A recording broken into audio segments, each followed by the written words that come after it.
We awoke from our sleeping bags to the realization that we had slept through a thunderstorm the previous night.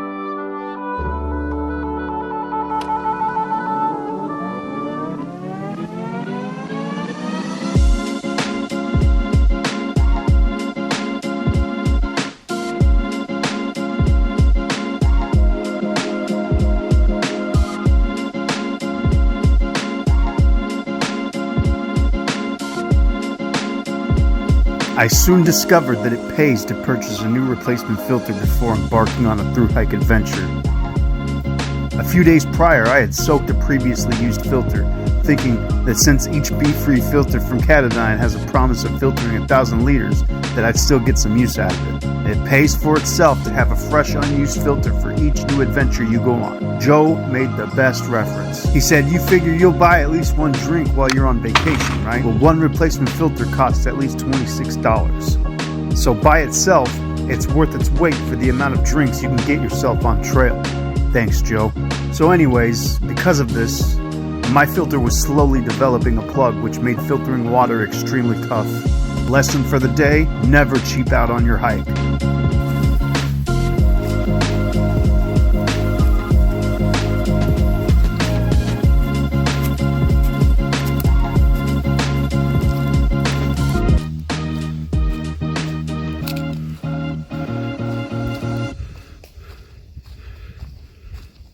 So once we got water replenishment out of the way, we hit the trail again, making our way through Yellowwood State Forest as we approached Bear Lake.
Oh, yeah, buddy. Oh, the bench is new.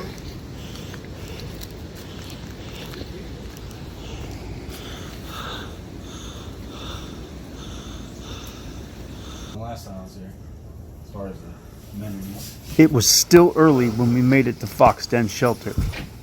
We decided to take a lunch break, and I offered to share with Joe one of my mountain house meals I had packed out.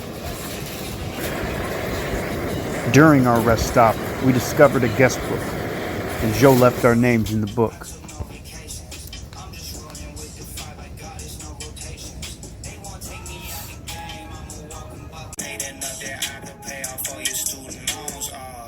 Period.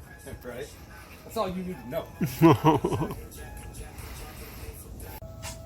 Like, you know what? The remainder of our time at the shelter was shared over a hot freezer bag meal of chicken teriyaki, accompanied by some tunes from Joe's phone.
When we had reached State Route 45, we made the decision to continue on the original trail rather than the suggested reroute.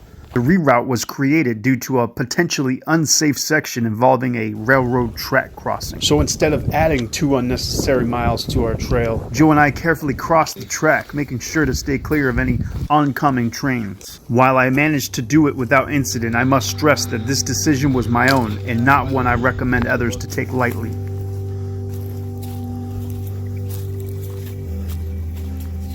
We began our climb up Indian Hill.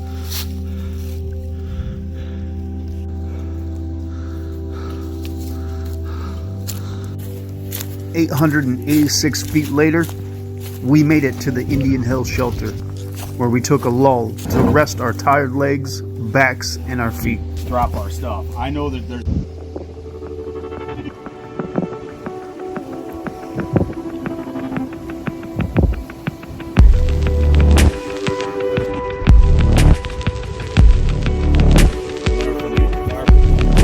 It was difficult, but we pulled ourselves from the porch of that shelter, shuffled our feet back into the dirt, and continued forward down the trail.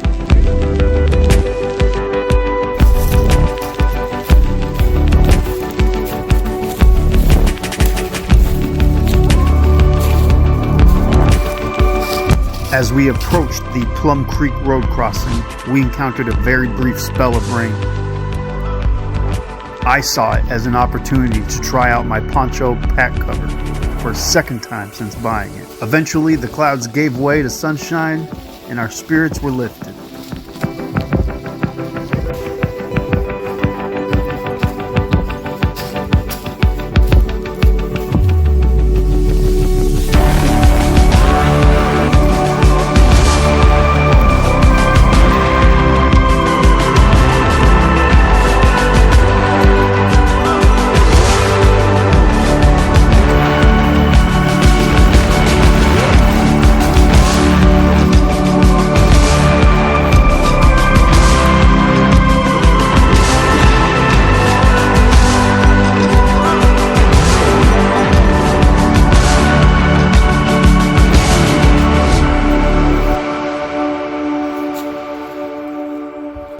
road down there.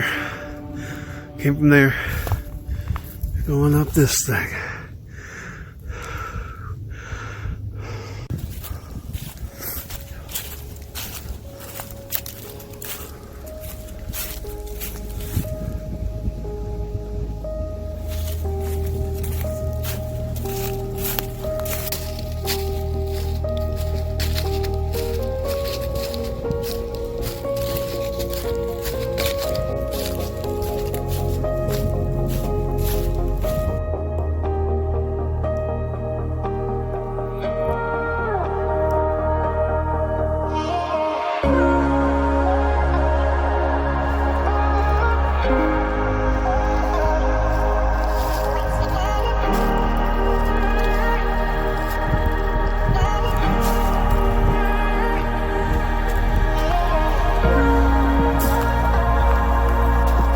We followed Plum Creek, and Joe continued to push me down the trail with promises of making it to a place to camp for the night. He called it his quote-unquote intuition from his previous time on the trail. It is something funny about intuition.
We climbed up to a ridge just before sunset, cooked us up some freeze-dried dinner, and set up our homes for the night.